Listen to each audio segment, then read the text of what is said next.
Buenos días nuevamente, jóvenes. Vamos a continuar con nuestro tema de análisis diferencial. Ya hemos deducido el principio de conservación de masa en forma diferencial y decíamos que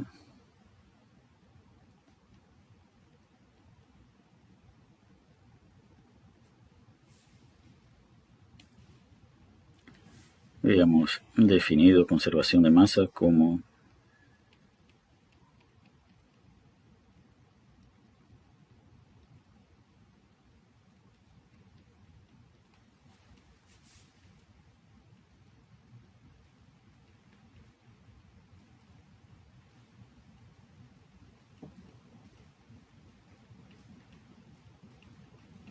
esta era conservación de masa. Ahora vamos a avanzar hacia el principio de conservación de balance de cantidad de movimiento que recordamos desde el capítulo del módulo 8, perdón, módulo 7, que en forma integral, la derivada de la integral de rho v de v más, esto decíamos que tenía que ver con las variaciones de cantidad de movimiento dentro de la región, y esto tenía que ver con la razón de transferencia de cantidad de movimiento fuera del volumen de control por efectos de flujo, y que esto tenía que ser igual a la sumatoria de fuerzas que actuaban sobre nuestro volumen de control, donde dividíamos estas fuerzas en fuerzas de cuerpo y fuerzas de superficie.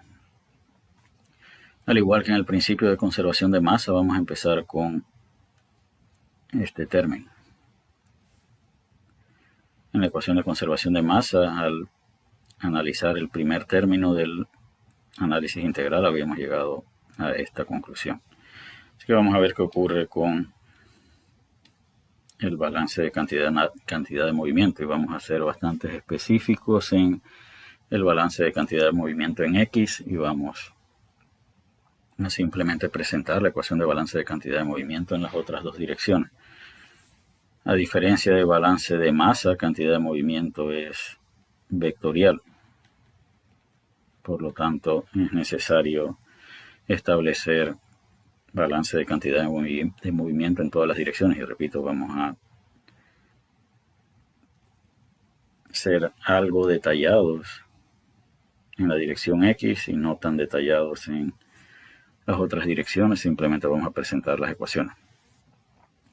Así que vamos a ver el balance de cantidad de movimiento en X, el primer término, la derivada con respecto a X de la cantidad de movimiento del volumen de control con respecto a X, y cantidad de movimiento es masa por velocidad.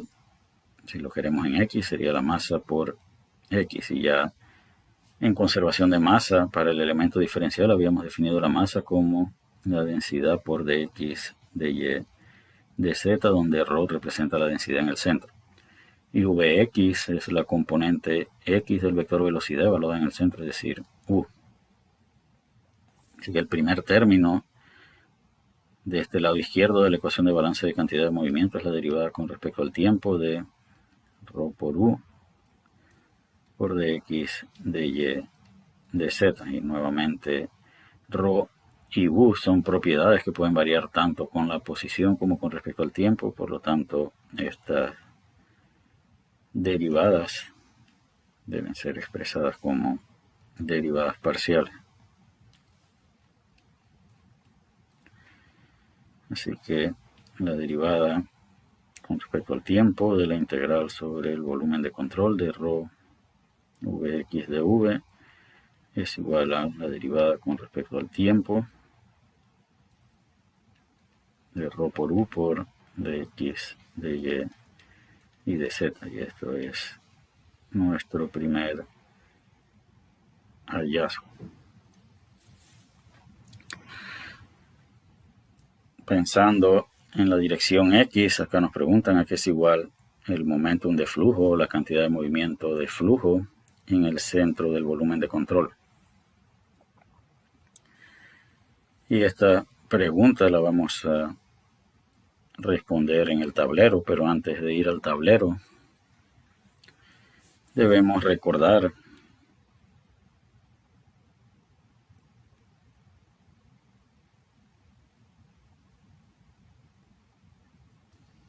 cómo analizábamos un caso donde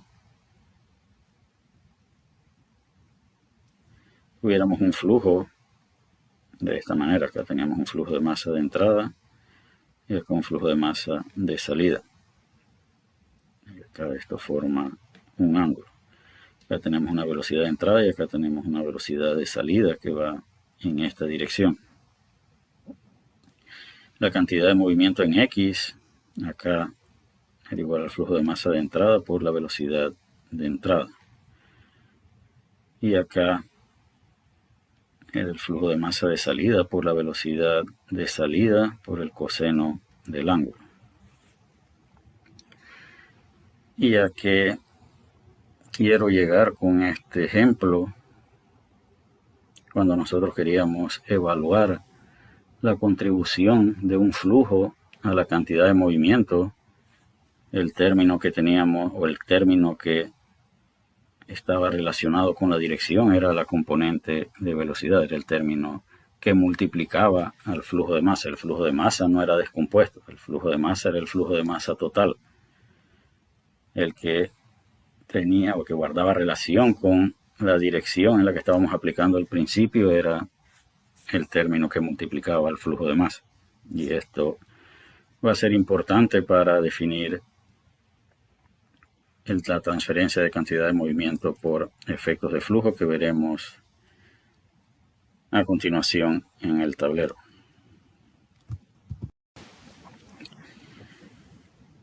Bien, ya estamos acá en el tablero. Vamos a tratar de continuar deduciendo el lado izquierdo de nuestra ecuación de balance de cantidad de movimiento. Ya habíamos expresado el primer término del lado izquierdo y habíamos indicado que la derivada con respecto al tiempo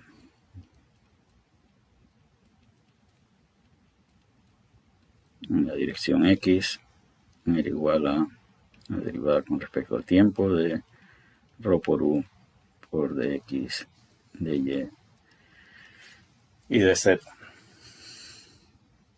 El segundo término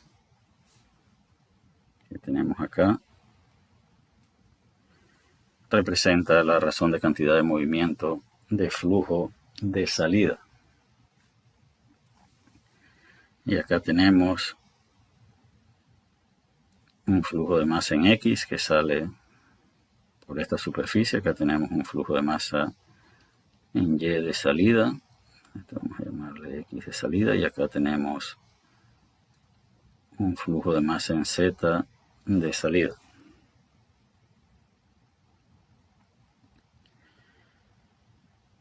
La cantidad de movimiento que transporta cada una de esas corrientes depende de la magnitud del vector velocidad en ese punto, pero por lo pronto nos estamos preocupando únicamente por la dirección X.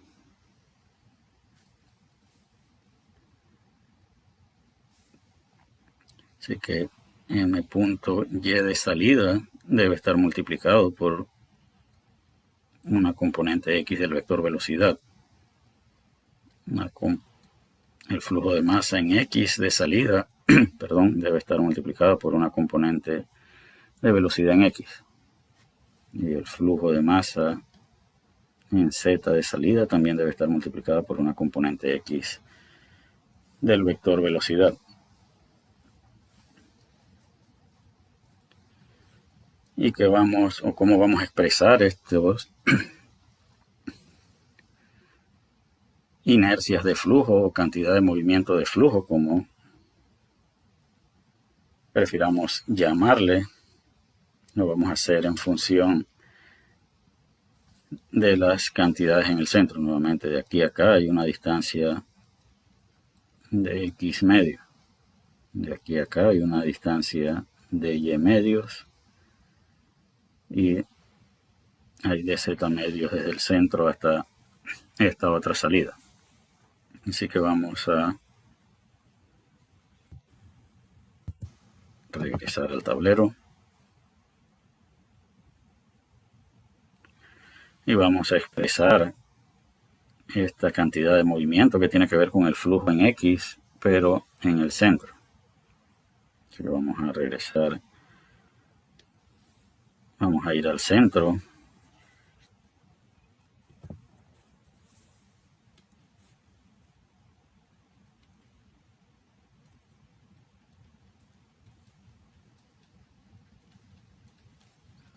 Esto va a ser igual a ρ por U por dy de z multiplicado por U. Así que m.x por vx en el centro es igual a ρ por U por dy de z.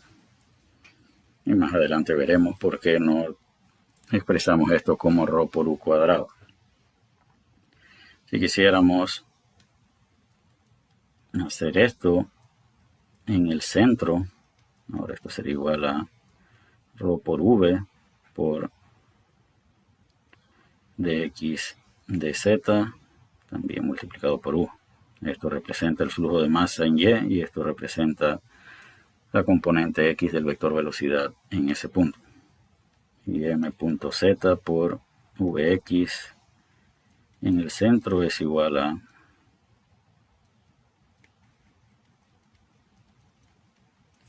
esto que tenemos aquí.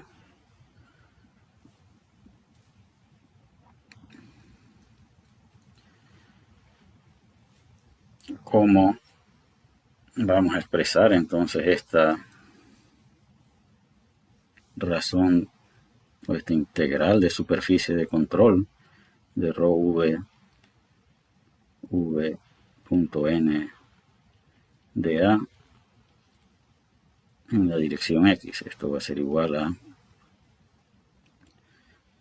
flujo de masa en x por vx de salida menos flujo de masa en x por vx a la entrada más flujo de masa en y por vx de salida más menos,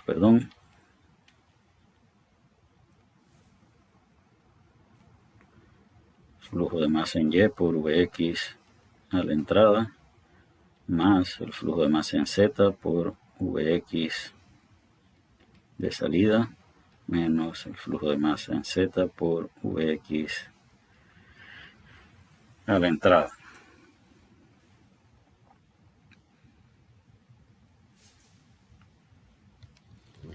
Y vamos a ver cómo vamos a usar estas características en el centro para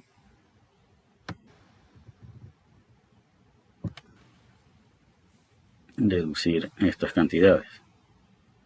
La salida, que es este punto con respecto al centro, está desplazada a una distancia de x medio hacia adelante. Y la entrada está desplazada a una distancia de x medios hacia la izquierda o en la dirección negativa. Así que podemos decir, expandiendo en serie de Taylor, que m de x por vx de salida es igual a m.x por vx en el centro más la derivada con respecto a x, el flujo de masa en x por vx en el centro por de x medio. Y el flujo de masa en x por vx a la entrada expresado en función de las características en el centro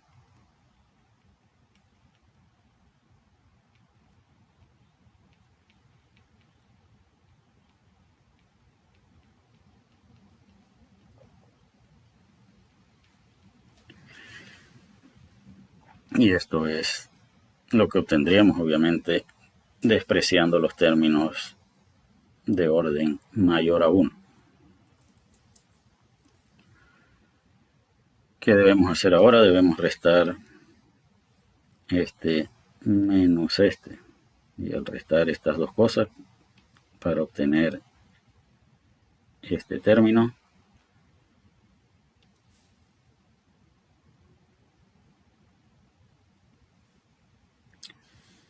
este se cancelaría con este y estos dos se sumarían. Eso significa que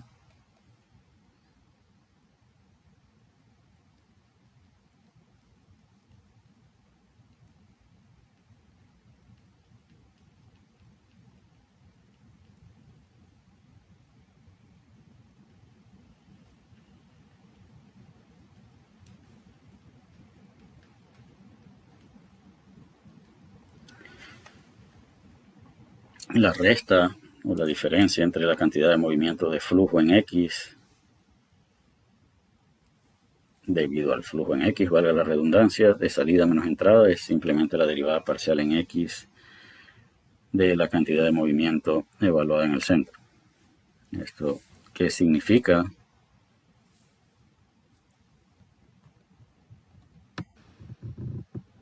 Significa que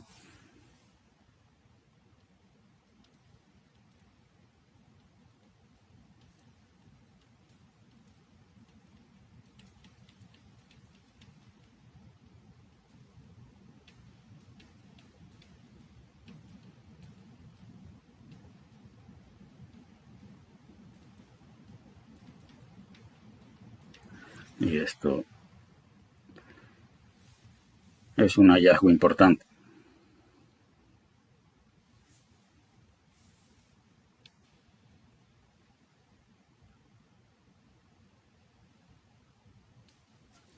Que lo vamos a sustituir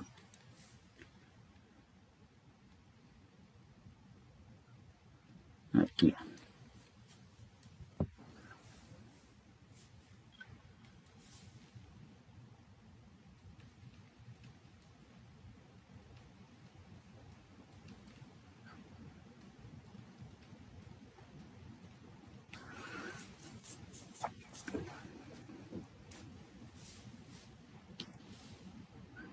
¿Qué nos falta? Nos falta la razón de transferencia de cantidad de movimiento por efectos de los flujos en Y y en Z.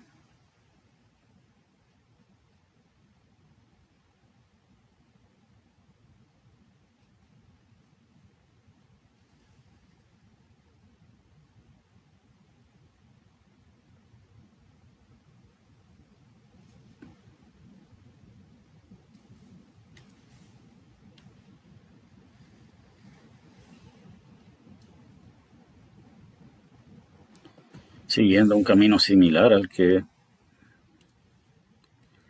hemos seguido para deducir esta expresión, podemos también deducir que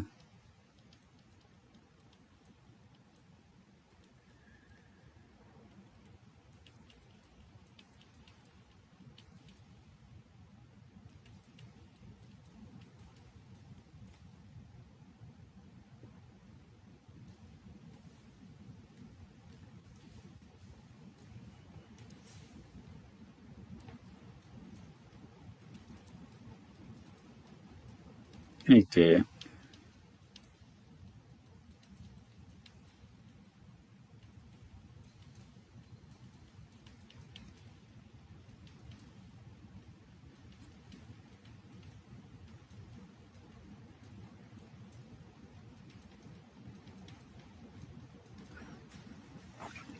en base a eso podemos expresar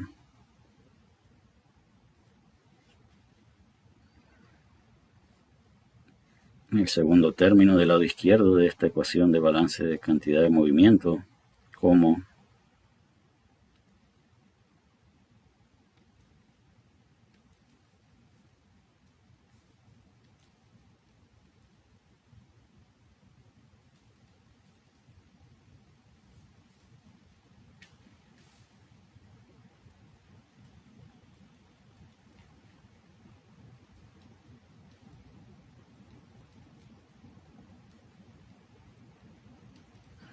todo esto multiplicado por dx, dy y dz.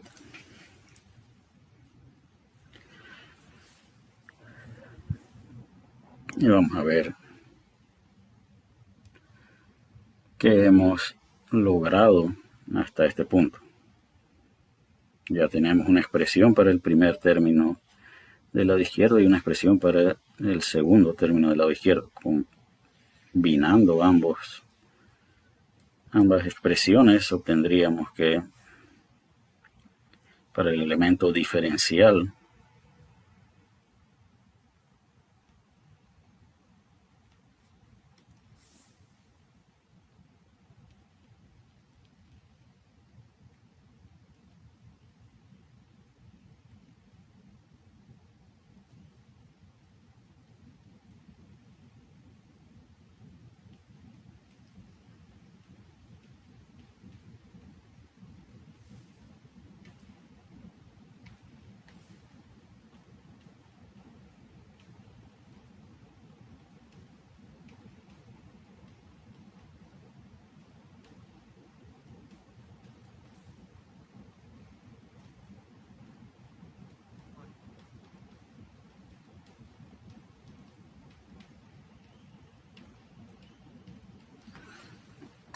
Esto es igual a la sumatoria de fuerza.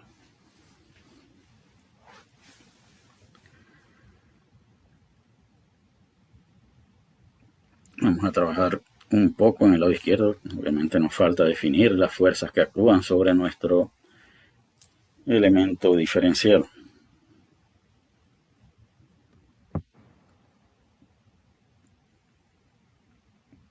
Y vamos a ver cómo vamos a manipular un poco este lado izquierdo.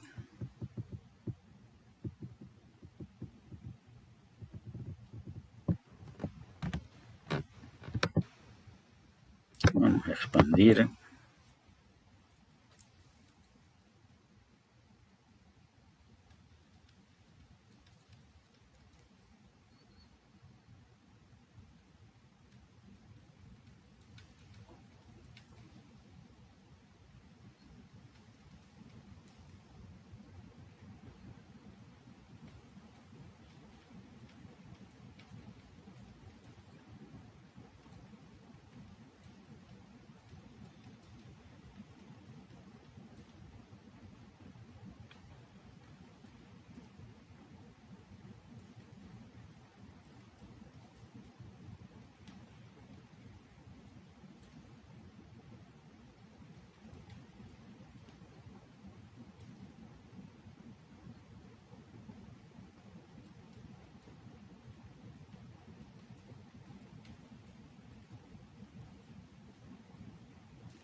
Así que hemos expandido cada uno de estos términos en dos términos cada uno. Ahora acá podemos apreciar que hay 1, 2, 3 y 4 términos que tienen como factor común la U. Así que vamos a reagrupar esos términos.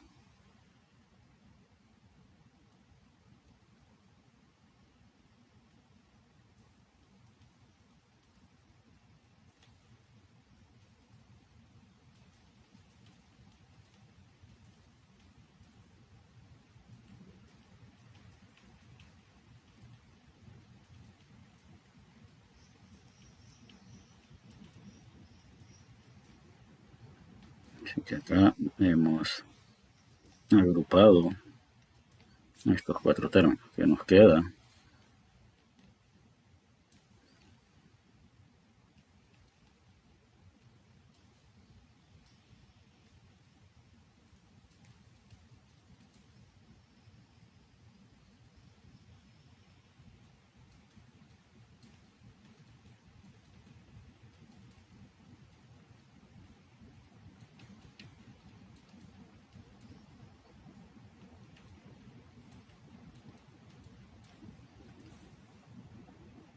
Falta un término dentro de este paréntesis.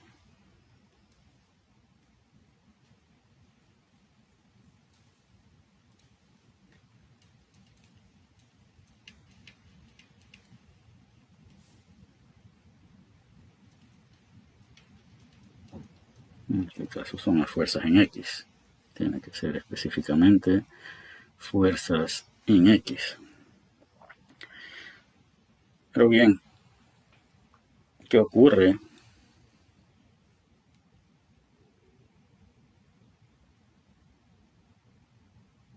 Y acá nos hace falta algo más. Todo esto debe estar multiplicado por dx, dy y dz.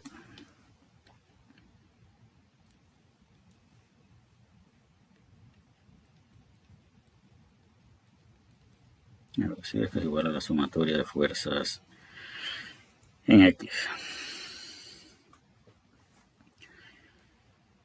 ¿Y cuál es el objetivo de agrupar de esta manera los términos deducidos para el lado izquierdo de la ecuación de balance de cantidad de movimiento en X? Es observar lo que tenemos aquí. En la clase anterior habíamos establecido ese argumento como una parte de la ecuación de balance de masa. De hecho, habíamos dicho que esto debe ser igual a cero. ¿Eso qué significa? Que nuestra ecuación de balance de cantidad de movimiento en X se va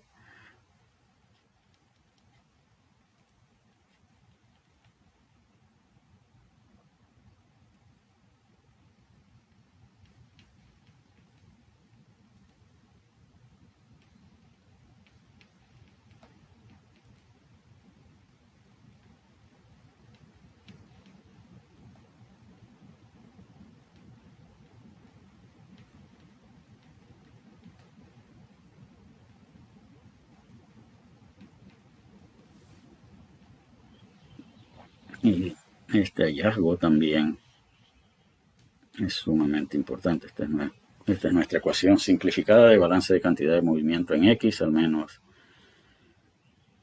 trabajando en el lado izquierdo de esta ecuación. Repito, aún nos falta deducir las fuerzas que actúan sobre nuestro elemento, pero aún podemos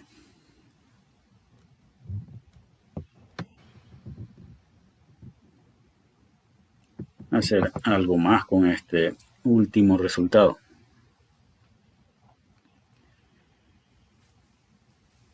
De acuerdo a lo que vimos en el quinto módulo, llamábamos a esto derivada material.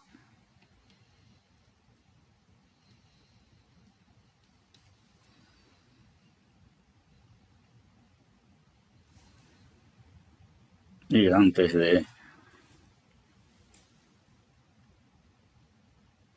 relacionar este hallazgo con la derivada material, es importante recordar que a este punto hemos llegado con un análisis similar al análisis integral, es decir, considerando flujos, etcétera, etcétera. Sin embargo, ahora podemos observar que este término representa la derivada material de la componente X del vector velocidad. Es decir, esto representa la aceleración en X. Y esto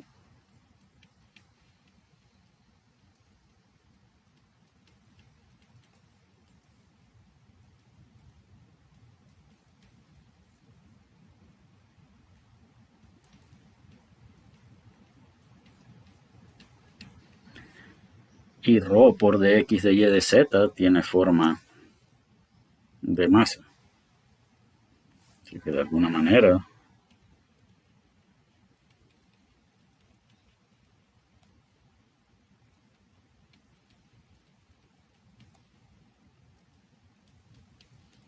la sumatoria de fuerzas en X es igual a la masa por la aceleración en X. Y repito, este hallazgo es sumamente importante. Lo que acabamos de hacer es un tipo de análisis de calidad de la respuesta. De que eso nos da cierta validación de que lo que hemos hecho hasta aquí es correcto. Repito, todavía nos falta todo este lado de la ecuación, pero por lo pronto podemos sentirnos satisfechos. Y vamos a regresar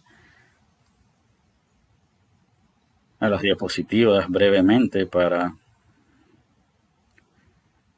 ver este resultado en las diapositivas. Bien, de vuelta en las diapositivas podemos verificar la expresión a la que hemos llegado.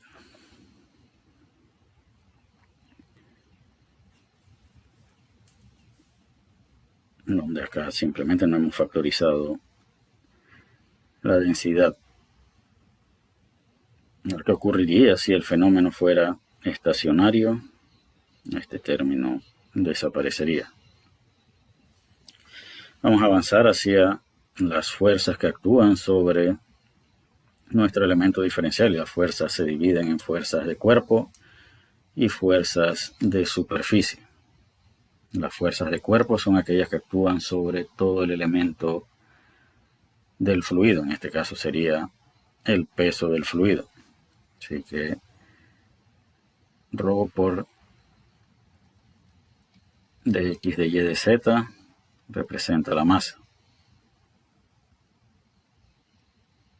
Y la gravedad la vamos a definir como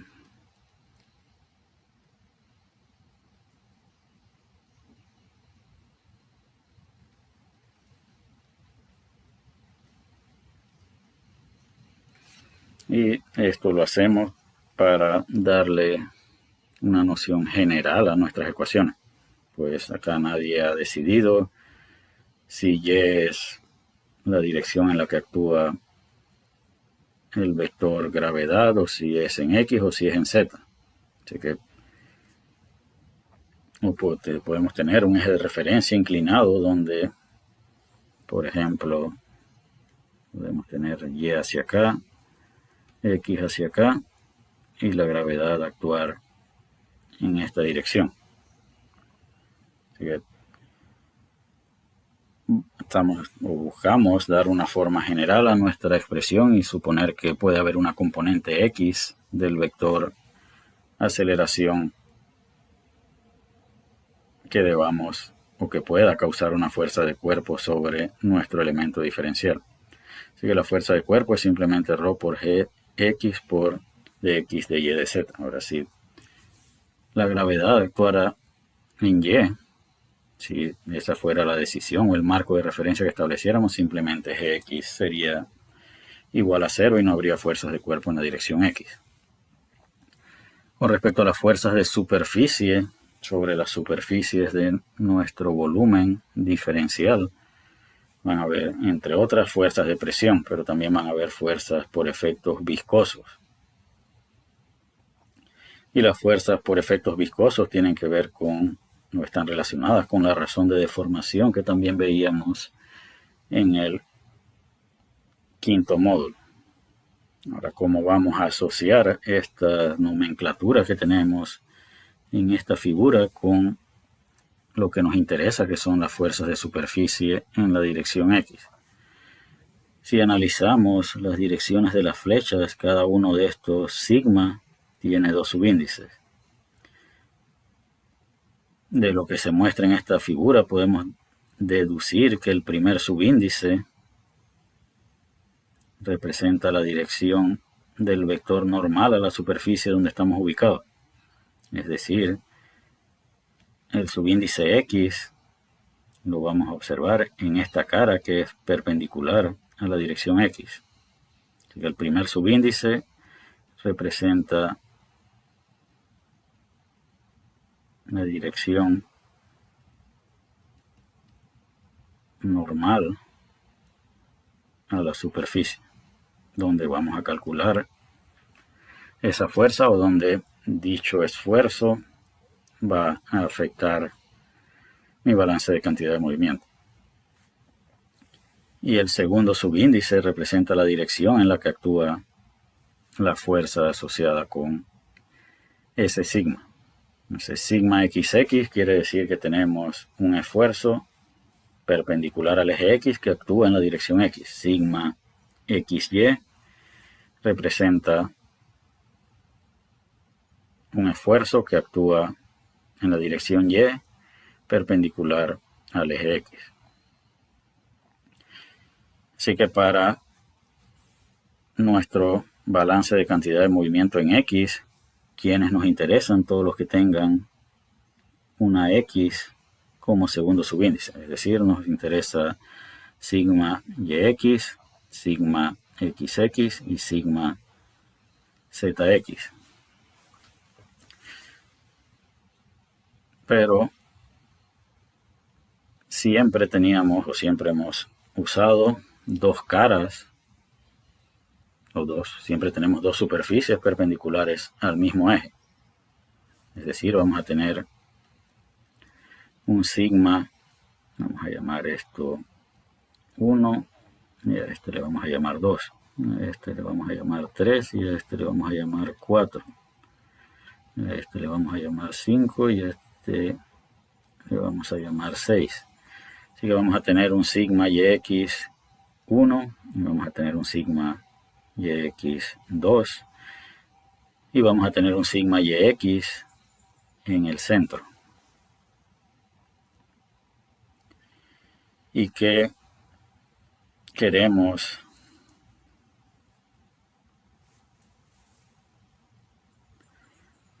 representar con esta nomenclatura de 1, 2 y centro. De acuerdo a esta figura, este sigma empuja en la dirección X positiva y este empuja en la dirección Y positiva y esto en la dirección Z positiva de acuerdo a este eje de referencia. Así que habrá una fuerza asociada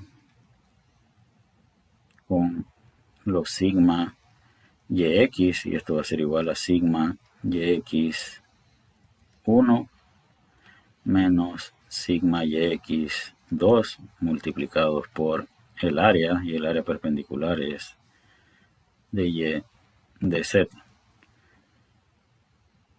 Pero ¿qué hemos hecho hasta ahora? Cada vez que hemos tenido la necesidad de comparar lo que ocurre en una superficie con lo que ocurre en otra superficie, hemos expresado cada una de las características en cada una de esas superficies con respecto a las características en el centro. Así que si sigma xx representa sigma xx en el centro, este término que tenemos aquí representa sigma xx2 y este representa sigma xx1. Esto representa sigma yx2 y este es sigma yx1. Sigma zx2 y sigma zx1. En cada dirección o normal a cada superficie vamos a tener dos componentes. Al combinarlos obtenemos esta fuerza de superficie neta en la dirección X en función de los esfuerzos sigma, que aún no hemos definido, simplemente hemos dicho que esos sigmas pueden incluir.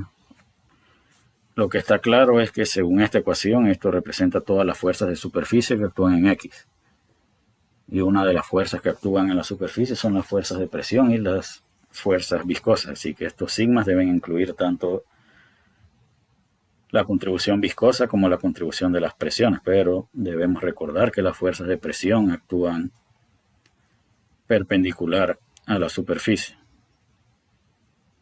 Es decir, que si hay una fuerza de presión en X, tiene que actuar en esta dirección. Y si hay una fuerza de presión en X en esta dirección, debe actuar en esta dirección. Así que la presión debe formar parte de sigma XX, tal y como lo podemos observar aquí. Sigma XX tiene que ver con la presión y tiene que ver con un esfuerzo viscoso asociado con X. Y los esfuerzos viscosos son proporcionales a la viscosidad y tienen que ver con la razón de deformación. Decíamos que tau para un fluido newtoniano era mu por du de y, para el caso donde la velocidad variaba con y. Y esto está relacionado con una razón de deformación. Entonces, tau XX debería ser proporcional a mu y debería ser proporcional a la razón de deformación de u de x. De hecho, el sigma o el tau yx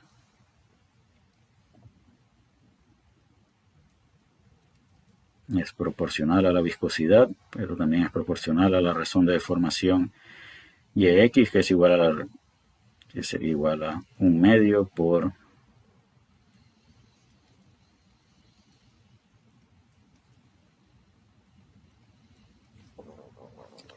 ahora, ¿qué ocurriría? Esto es dv de y.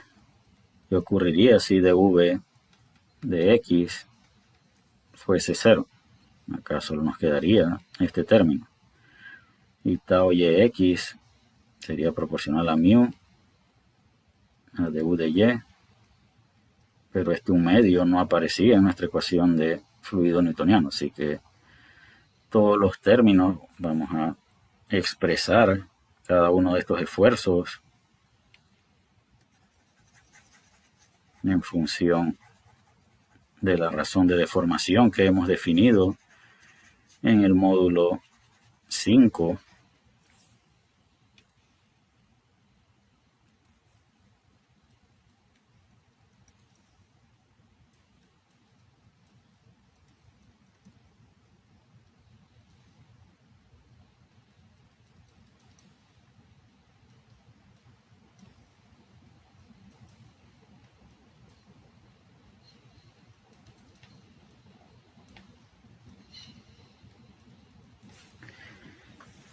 Así que de esa manera definimos esta matriz de esfuerzo y cuáles nos interesan para evaluar nuestra fuerza de superficie que actúan sobre la dirección X. Nos interesan todos estos que tienen X como segundo subíndice, así que necesitamos esto y necesitamos esta presión. Así que sustituyendo eso en esta ecuación, sigma xx, sigma yx y sigma zx, obtenemos que de aquí en adelante están representadas las fuerzas de superficie. Acá hemos sustituido sigma xx en función de la presión y de mu de u de x. Acá sigma yx en función de mu y de u de y y de v de x, y acá sigma zx en función de mu y de la razón de deformación zx.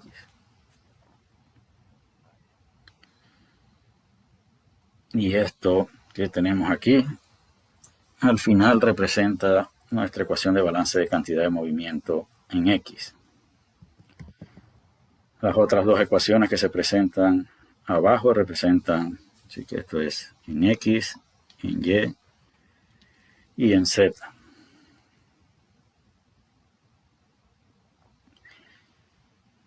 Y vamos a hacer un análisis breve de estas ecuaciones. Vamos a suponer que la gravedad actúa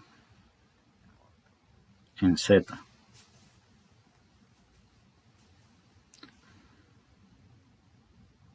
Y vamos a suponer adicionalmente que el fluido está en reposo. ¿Qué ocurre con la ecuación de balance de cantidad de movimiento en Z o con las ecuaciones de cantidad de movimiento si esto fuese cierto? Si el vector velocidad es 0, todo esto es 0. Si la gravedad actúa en Z, esto es 0. Y todo se cancelaría en esta ecuación. Pero ¿qué pasa con la ecuación en Z? Todo esto se cancela porque el vector velocidad es 0. ¿Y qué nos queda al final?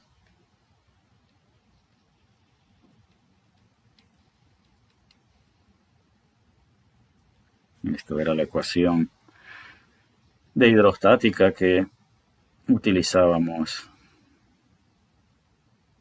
en los primeros módulos del semestre. Así que esta ecuación es, como pueden observar, de carácter general. Y ya de acá podemos seguir otros caminos y evaluar transitorios, estacionarios, compresibles, incompresibles, etcétera, etcétera. ¿Qué característica podemos observar de esta ecuación o qué la hace general?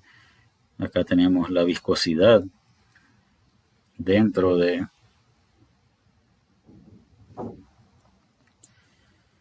las derivadas. ¿Y por qué mantenemos la viscosidad dentro de las derivadas? La viscosidad es una propiedad. Y como cualquier propiedad depende de otras propiedades. Y como vamos a ver en la ecuación de balance de energía, existe la posibilidad que dentro de nuestro dominio la temperatura varía. Y si la temperatura varía, la temperatura es función de la posición y del tiempo. Eso significa que si la temperatura varía en X, la derivada de mu con respecto a X también sería diferente de 0.